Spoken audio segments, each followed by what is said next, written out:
Ziua. Prin Learning to Betray nu am făcut altceva decât să ducem mai departe tradiția școlii. Am dovedit încă o dată că prin Carta VET ne-am primit recunoașterea ca școală, ca instituție de învățământ, în primul rând, în ceea ce privește proiectele Erasmus+.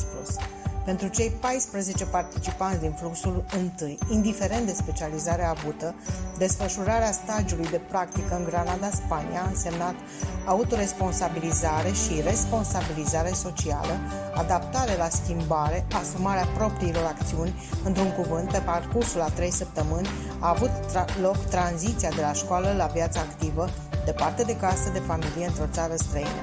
Nu le-a fost ușor. Ei au fost nevoiți să se încadreze, respectiv adapteze la locul de muncă, să respecte cultura calității și protecția consumatorului, să își formeze și aplice valori, principii și reguli de comportament profesional în relațiile cu colegii și publicul prin aplicarea principiilor și normelor etice la locul de muncă, să participe activ la viața comunității și la activitățile în comun ale grupului, să comunice într-o limbă străină folosind un limbaj specializat, specific domeniului, să dovedească că au capacitate de a relaționa, socializa și comporta în societate, să se automotiveze pentru a depăși propriile performanțe, să învețe noțiunea timpului, respectând parametrii impuși, încadrându-se în normele de timp stabilite.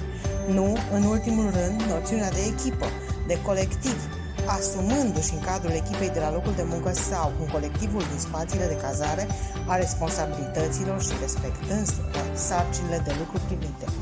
Cele două participante în proiect, în job shadowing, au urmărit pe parcursul stagiului lor de formare următoarele: să descopere noi resurse pedagogice și didactice, să își întocmească un portofoliu metodic și specializat, să găsească teme noi pentru certificarea profesională la sfârșitul ciclului și, un lucru foarte important, acceptarea diversității ca resursă.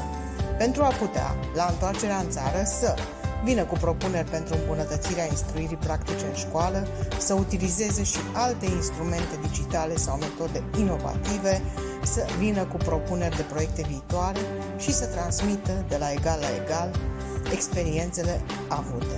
Vă mulțumim!